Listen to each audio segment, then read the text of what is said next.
오늘 또 하나님께서 우리가 함께 하십니다. 아멘. 하늘나라, 우리가 하늘나라 가는 게 목적이죠. 근데 하늘나라의 모형을 이스라엘 백성들에게 주었다고 말씀했습니다. 하나님께서 특별히 아브라함을 택해서 아브라함 자손이 앞으로 모래와 같이 많고 바닷가의 모래와 같이 많고 하늘의 별과 같이 많아서 앞으로 이 가나안 땅, 하나님이 지은 땅에서 대대로 왕들이 태어나며 하나님 나라가 이 땅에서 어느 정도 이렇게 형성될 거라고 말씀하시면서 또 말씀하시기를 너희 후손들이, 자손들이 이방의 객이 됐다가 처음에는 손님처럼 됐다가 그 다음에는 종이 됐다가 나중에 거기에서 다시 나오는데 나올 때 많은 재산을 갖고 나올 것이다. 그래서 다시 이 가나안 땅에 살게 될 것이다. 430년 만에 나올 것이다. 그렇게 말씀했어요.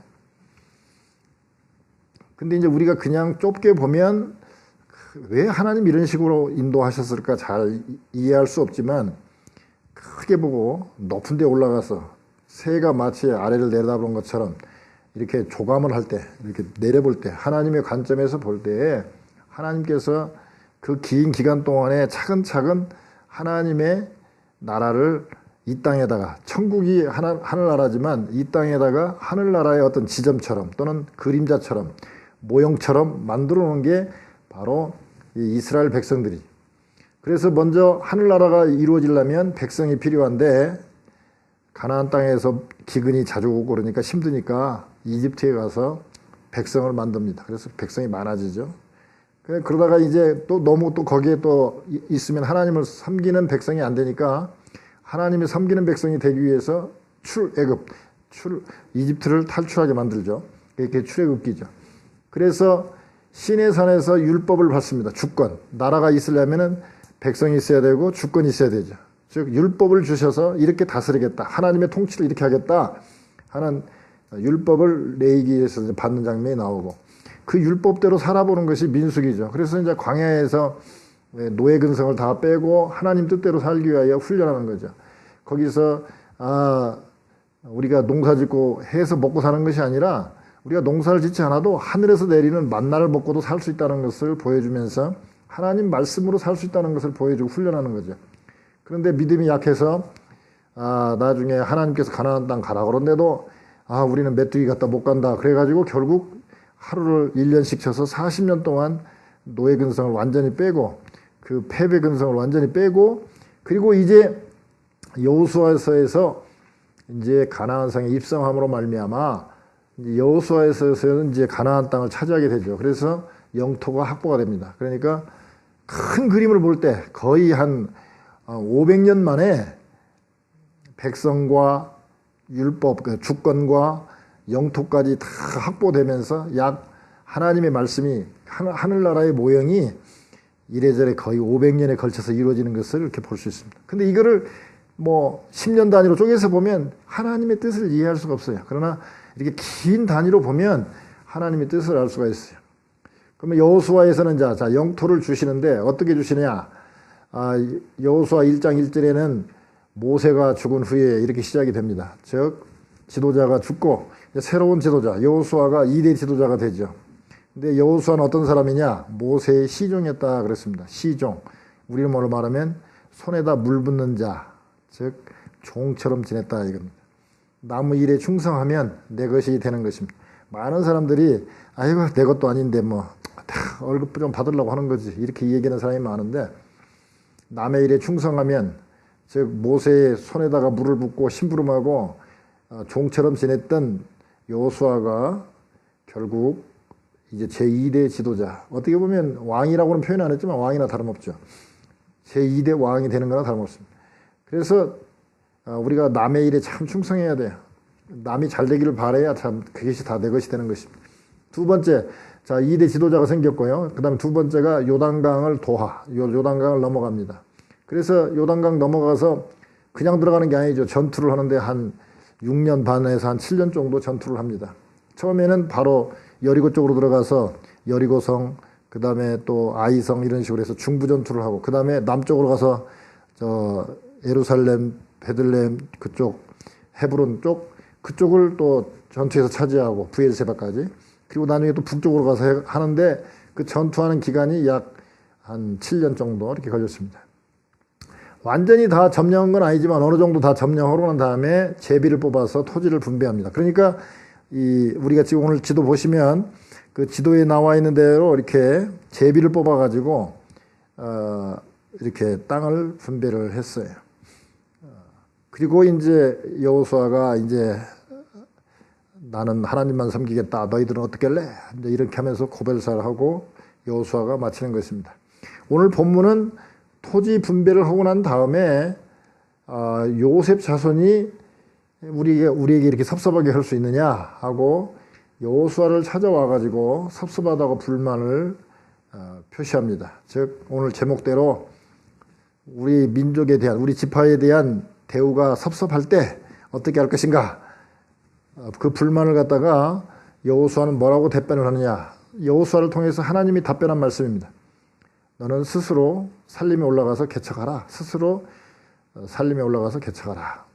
그 다음에 너는 큰 민족이고 너는 큰 능력의 사람이기 때문에 큰 권능이 있으니까 너희 재능을 인식하고 그리고 너희 개척하라 이거예요.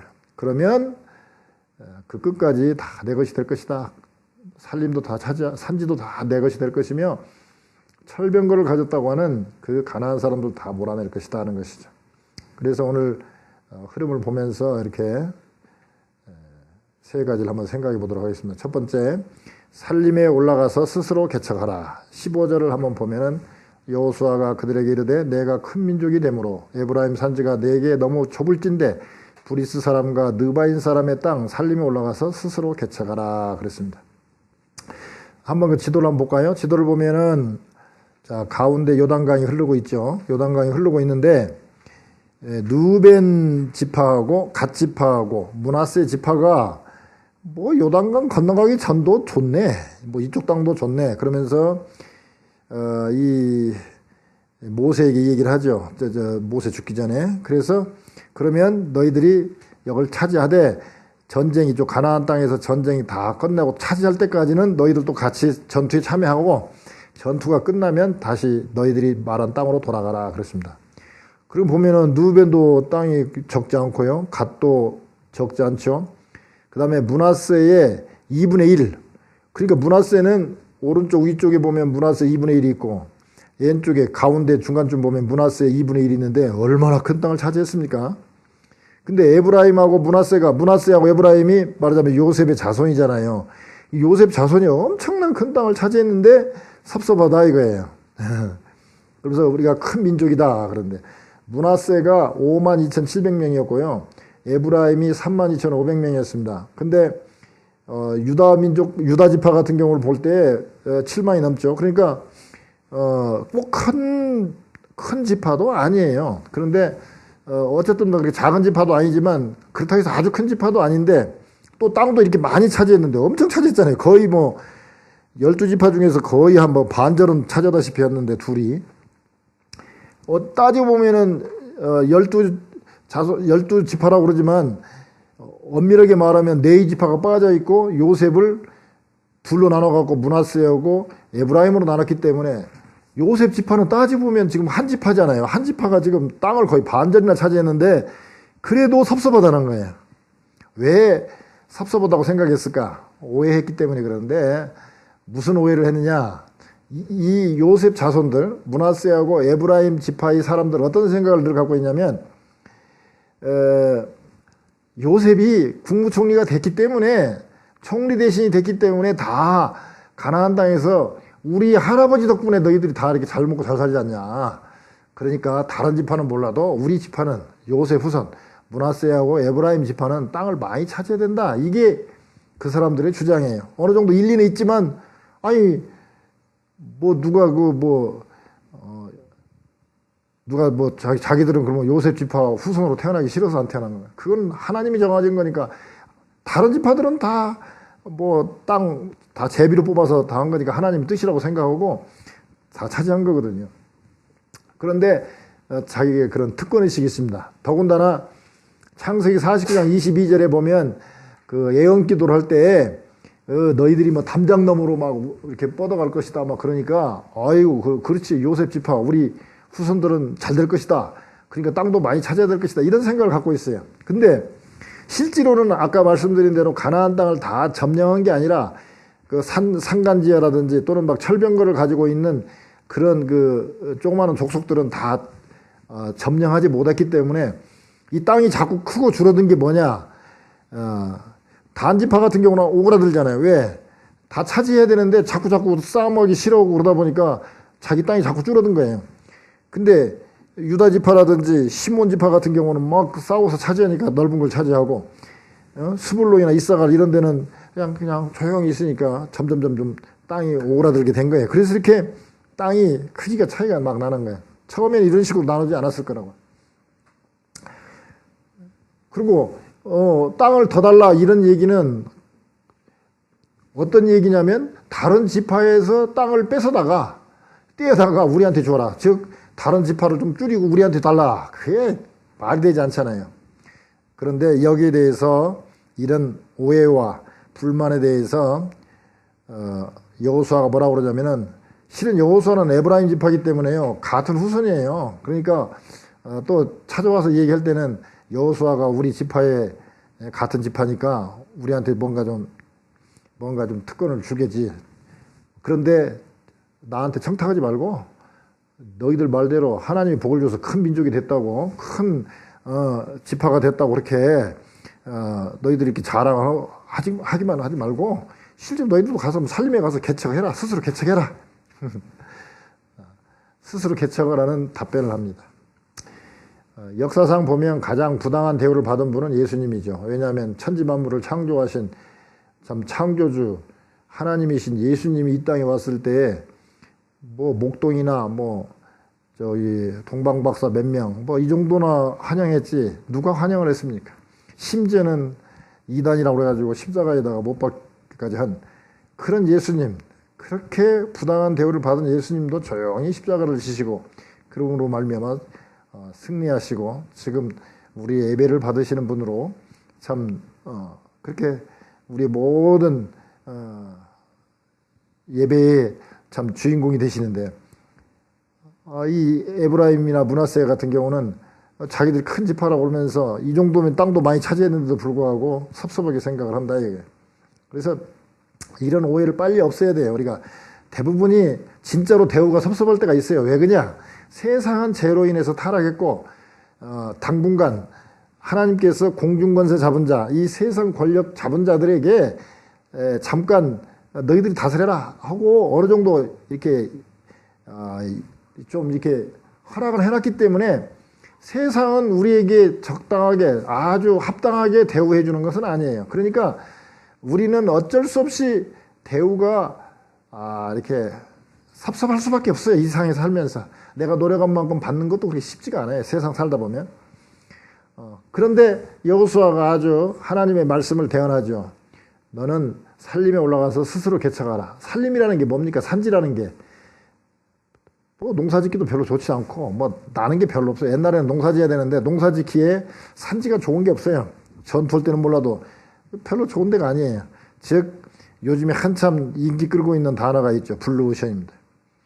레드오션의 반대말인데 레드오션은 말하자면 경쟁이 치열한 사회, 이익이 많긴 하지만 그 이익을 다투는 자들이 너무 많기 때문에 막 그냥 피를 튀기는 막 그런 전투를 해야만 차지할 수 있는 땅, 그게 레드오션이고, 블루오션은 별로 관심도 안 갖고 있고 남들이 다 하찮게 여기고 더럽게 여기고 또는 위험하게 여기고 뭐 그냥 별로 관심도 없는 그런 거, 그런 데다가 이렇게 관심을 갖는 게 블루오션입니다. 그래서 싸우지 않고 이길 수 있는 시장, 무경쟁 시장을 갖다 블루오션이라고 얘기하는데,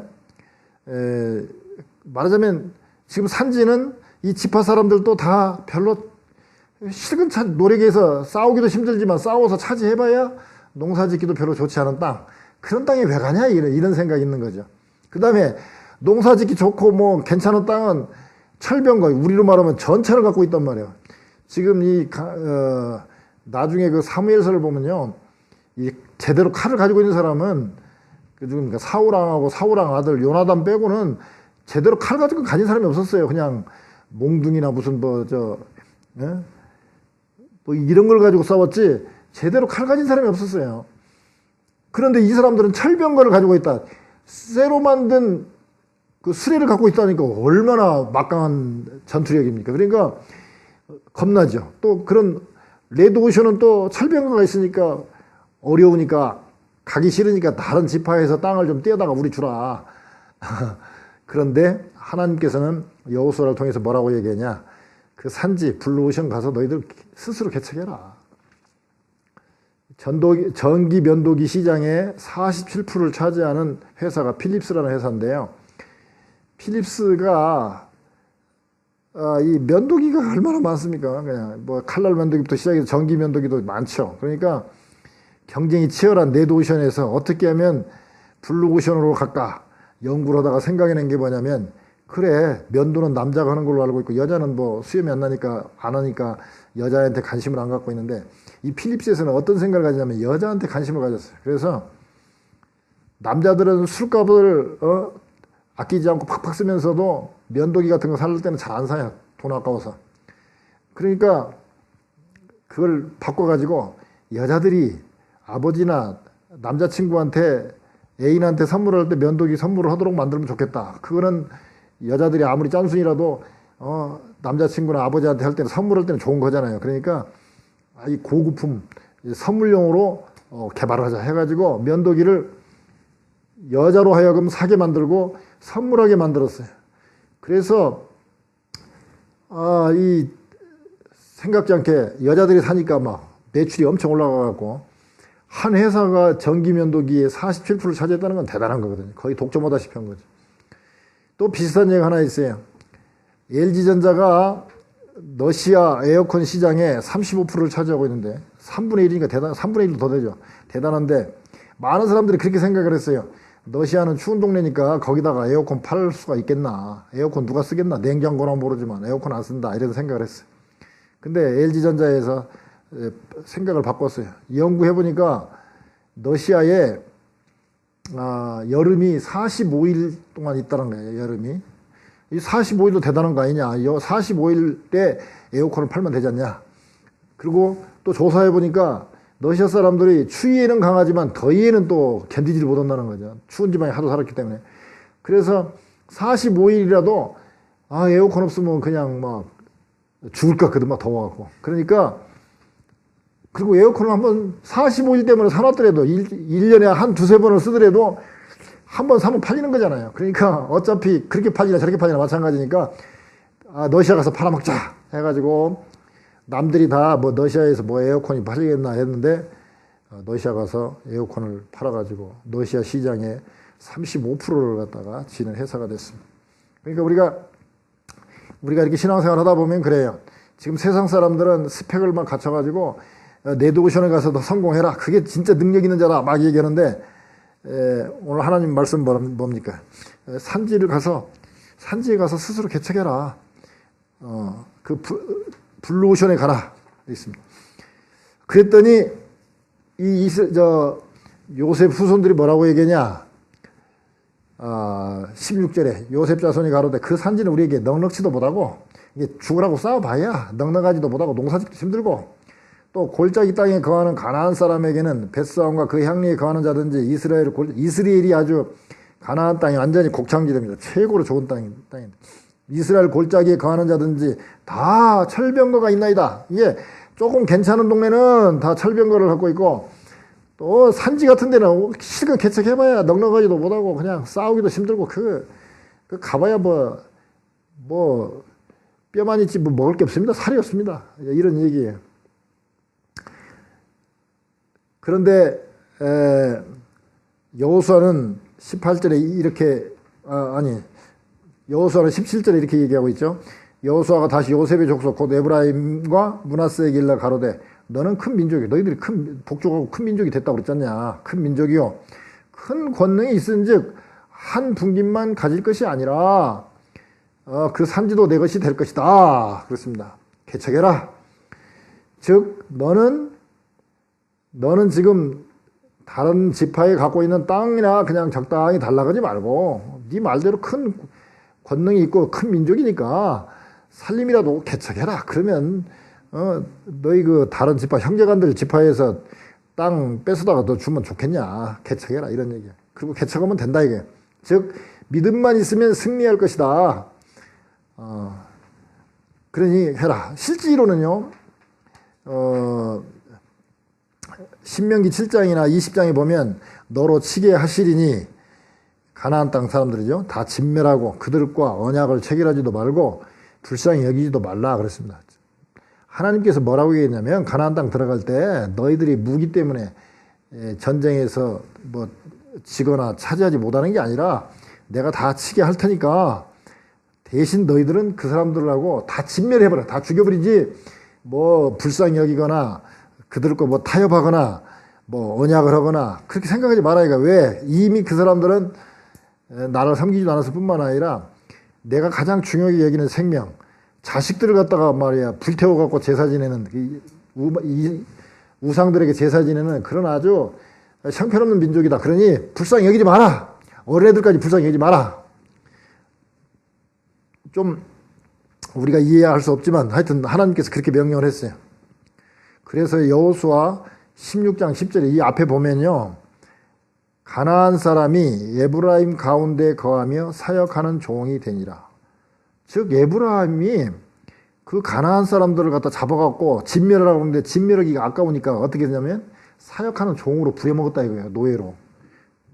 그 말은 하나님이 철병가가 있든 뭐 그 사람들이 뭐 힘이 있든 뭐 어쨌든 간에 이길 수 있게 했고 심지어 종으로까지 썼다 이거예요. 근데 딱 가서 보니까 쫓아내기도 어려웠지만 쉽지는 않았지만 딱 차지해놓고 보니까 가나안 사람들이 아까운 거예요. 이거 죽이는 이 부려먹으면 얼마나 좋은데 내가 일 않고 이거 부려먹으면. 근데 하나님 분명히 뭐라고 그랬습니까? 진멸하고 언약도 체결하지 말고 불쌍히 여기지도 말라고 그러는데 불쌍히 여기면서 또 이거 또 부려먹으면 얼마나 이기겠냐. 즉 하나님의 뜻이 아니거든요. 근데 가나안 땅에서 이제 이집트 땅에서 노예 생활을 해왔기 때문에 가나안 땅에 와서 보니까 이 사람들이 꽤나 잘 사는 거야. 문화도 우리보다 나은 것 같고 자기들은 광야에서 40년 동안 만나나 먹고 뭐 정말 거지처럼 살았는데 얘네들 와서 보니까 훨씬 더 잘 살고 문화도 훨씬 더 낫고 더 매력적이고 그리고 또 재밌게 사는 것 같거든요. 맨날 우리는 뭐 예배나 드리자 그러고 제사나 드리자 그러고 그러는데 이 가나안 사람들 보니까 막 제사도 재밌는 것 같고 뭐 축제 같거든요. 그 사람들. 그러니까 매력적이에요. 그리고 막 고리타분하지 않고 그러니까 얼마나 좋아. 그러니까 그래서 이제 처음에 같이 살게 되고 그러다 보니까 점점 그 사람들하고 동화되고 나중에는 타협하게 되고 변질되는 거예요. 그런데 여호수아가 즉 하나님 말씀을 대언하기를 너는 큰 권능이 있고 하나님이 너한테 다 이런 권능, 재능을 주었고 그랬으니까 그 네 재능을 가지고 네가 한번 살림을 스스로 개척해라. 왜 종으로까지 부리면서 왜 개척을 생각 않고 철병가가 무섭다는 어찌다느냐 하면서 믿음 없는 소리 하냐 이렇게 얘기합니다. 즉 우리가 다른 사람한테 또는 어떤 기관한테 어떤 회사한테 섭섭하다라고 생각이 들 때는 돌아보면 대부분이 섭섭한 게 아니라 내가 오해했거나 내가 믿음이 약해졌거나 그런 때가 대부분이에요. 우리가 어렸을 때 한국은 조선은 500년 만에 망한 나라다. 왜 망했냐? 그 네 가지 이유를 써라. 그래갖고 막 외웠어요. 뭐 사색 당쟁, 대원군의 세국정책, 그 다음에 뭐 맨날 그 공리공론만 하고 뭐 책상에 앉아가고 그런 것만 했고 양반 쌍놈 나눠갖고 양반은 일도 않고 맨날 그 상론들만 부려먹다 보니까 결국은 망했다 그랬습니다. 그것도 일본한테 망했다 해가지고 아주 조선은 틀려먹었다 안 됐다. 우리 선조들은 왜 그런가 모르겠다 그래요. 그러나 조선이 1392년에 세워져 가지고 일본에게 한일 합방으로 조선이 끝난 때가 1910년입니다. 정확하게 518년 동안 유지된 나라인데요. 이 기간 동안에 1400년도에서 1900년도까지 세계 어느 나라를 봐도 단일 왕조가 무슨 제국, 노마 제국 이런 게 아니고 그 한 나라, 한 그 왕조, 이씨 조선이면 이씨 그 왕조로서 500년 이상 지속된 나라는 세계 하나도 없습니다. 조선 하나밖에 없어요. 그러니까 관점을 다르게 보면 달라요. 아까 제가 그런 얘기 계속 했잖아요. 그냥 막연하게 그냥 누가 이 얘기한 거 그냥 받아들이면 야 그래 조선은 틀렸어. 우리도 조선 후예지 뭐. 우리 엽전이 뭐 하겠어. 이런 생각을 가져요. 그러나 만약에 이게 다시 딱 돌이켜보면 그래 세상에 우리만한 민족이 어디가 있어. 진짜 로마 제국같이 무슨 제국으로서 뭐 한 1300년 이렇게 간 나라는 있지만 그건 단일 왕조가 아니에요. 계속 왕조가 바뀐 거예요. 그냥 이름만 로마 제국이지. 또 고구려 백제가 한 700년, 신라가 1000년을 유지해 왔는데요. 단일 왕조로서 이렇게 1000년, 700년씩 유지된 나라는 세계 하나도 없습니다. 그러면 이제 둘 중에 하나죠. 백성이 바보 같아갖고 아무라도 정권 잡으면 그냥 굽시굽시 했느냐. 근데 조선 역사 보면 안 그래요. 계속 상소문 올리고 뭐 조금만 삐딱하게 정치하면 뭐 상감마 막 그리우면 아니 되옵니다 하고 막 목숨 걸고 막 데모를 얼마나 했는데요. 특히 선비들이. 그러니까 바보가 아니었다 이거예요. 결국은 뭐냐. 합리적으로 상당히 잘해왔다는 거예요. 세계에서 가장 어떻게 보면 합리적인 나라가 바로 한국이고 우리가 후손이고 그러니까 지금 뭐 이 조그마한 나라가 세계를 가서 제패하고 자동차 같으면 5위 앞으로 대단하게. 그래서 조사를 해보니까 여러 가지 이유가 많이 있는데 정말로 세계에서 유일하게 탁월한 게 하나 있어요. 뭐냐면 기록의 정신. 대표적인 거 하나만 든다면 조선왕조실록은 이 글자 수가 6,400만 자 정도 되거든요. 그거 1초에 한 자씩 쓰면 약 11년 2개월 정도 써야 이거 쓸 수 있는 거야. 쓰기만 하는데도. 그 정도로 많은 양인데요. 임금이 가서 어디 가기만 하면 사관이 따라가서 다 적어요. 근데 임금이 또 보면 안 돼. 못 보게 했어요. 그리고 딱 이거를 내부를 만드는데, 총 내부를 만드는데, 내부를 만들 때는 이거를 그냥 쓴 게 아니라 그 목판, 활자를 만들어 갖고 딱 내부를 인쇄하기 위해서 우리 생각해보세요. 그냥 글 잘 쓰는 사람 4사람 불러갖고 부르면 쓰면 될 거 아니야. 근데 그렇게 안 했어요. 왜? 서로 오자가 나올 수 있다. 그렇기 때문에 정확하게 해야 된다 해가지고 목판에다 일일이 다 써가지고 그거를 딱 인쇄 내부 하는 거야. 딱 4장 찍는 거야. 4장 찍기 위해서 그걸 다 활자로 만들었어요. 그래가지고 목판 인쇄를 했어요. 그러니 얼마나 대단해. 그것도 임금도 못 보게 하고 아무도 못 봐. 임금이 못 보는데 누가 봐요? 누가 보라고? 나중에 우리가 보라고. 그리고 또 임금에게는 당신 기록이 다 되니까 똑바로 하시오. 이런 내용이잖아요. 그렇게 해가지고 하여튼 6,400만 자를 적었는데 세계에서 이렇게 기록한 나라가 없어요. 그래서 유네스코의 문화유산으로 지정됐습니다. 조선왕조실록이. 그 외에 자랑스러운 게 참 많았어요. 그 옛날에 벌써 지동서를 주장한 학자가 있었고요. 또 그 실제로 그 달력 만들기가 그렇게 어려운데 우리나라에서 달력도 만들었고요. 근데 그 달력이 정말로 오차가 없이 정확하게 계산해서 맞춘 아주 그런 거. 그리고 뭐 기록이 별 기록이 다 있어요. 뭐 500년 동안 뭐 일어났던 뭐 지진은 몇 번 일어났고 지진의 강도도 뭐 어느 정도인가 그걸 다 해가지고 몇 년 만에 지진이 온다 이런 것까지 다 기록해놓은 정말 기록이 아주 대가예요. 발전하는 나라가 어느 나라가 발전하느냐. 지금 아프리카 같은 데는 지금도 글자 같은 거 안 쓰기 때문에 발전이 안 돼요. 아마존 유역의 그 인디안들 보면 발전이 안 돼. 왜? 기록이 없으니까. 기록이 되어야 거기다가 또 뭘 덧붙여서 계속 발전해 나가는 거잖아요. 한국이 발전하는 이유가 뭐냐? 이런 기록 유산이 있기 때문에 발전한다는 거예요. 즉 똑같은 한국 역사를 일본 사람들이 우리를 점령해갖고 우리한테 계속 너희들은 엽전들이다, 너희들은 못났다, 너희들은 뭐야, 심지어 이제 지도도 호랭이로 그려놓는 거 갖다가 토끼로 만들어 놔버리고 이놈들이 아주 포항을 갖다가 토끼 꼬리를 갖다 아주 토끼 꼬리 만들어 놨어요. 그 원래 그 호랑이 꼬리인데 이렇게 막 만들어 놓고 해가지고 우리를 완전히 형편없는 민족으로 이렇게 몰아갔는데 실제로 역사를 보고 자세히 즉 이렇게 조감도로 멀리 이렇게 다 보면은 세계에 우리나라 같은 민족이 없어요. 정말로 자랑스러운 민족이거든요. 그런 것을 우리가 보는 것처럼 우리의 지금 모습을 볼 때 세상 사람들은 너는 못났다. 너는 주일날 교회 가서 쭈그리고 앉아갖고 침침한 데서 예배드리고 있는 아주 너는 못난 놈이다. 막 이런 식으로 세상에서는 너는 너 스펙이 시원찮다. 너같이 그렇게 해갖고 무슨 세상에서 너 같은 놈 필요도 없다. 막 이런 식이 세상은 계속 너 지금 타고 다니는 차가 뭐냐? 그런 차 타고 다니는 것은 거지나 타고 다니는 것이지. 네가 성공한 사람이냐? 너는 실패한 사람이다.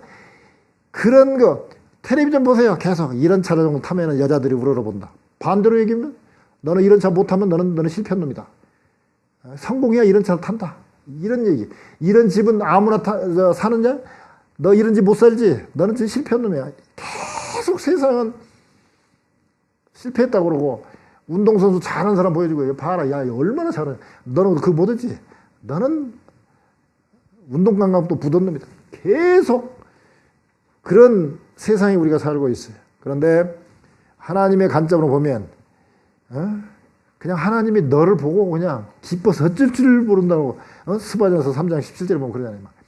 그냥 좋아서 어쩔 줄 모르는 마치 할아버지 할머니가 말이야 손자 손녀 보고 그냥 좋아서 어쩔 줄 모르는 같이 그렇게 좋아하는 그런 우리들인데 그런 우리들에게 하나님의 그 성령님이 거하시도록 하고 참 우리 같은 그 도자기 같은 우리 이 질그릇 같은 우리 안에 정말 정말 보물로 어떻게 비교할 수 있겠습니까만 하여튼 질그릇 속의 보화처럼 우리 같은 그런 사람 안에 참 천지 만물을 창조하신 하나님의 성령님이 우리 안에 거하시는 이런 사람인데 이런 사람이 우리에게 재능과 능력을 주었기 때문에 우리는 하나님의 관점으로 보면 우리 안에 능력이 있고 맞아면 우리 조선이 보잘것없는 민족이 아니라 아주 대단한 민족인 것처럼 우리가 보잘것없는 사람이 아니라 하나님의 관점으로 보면 우리가 아주 정말 엄청난 그런 인물이라는 것을 우리가 안다면 우리의 재능을 개발하고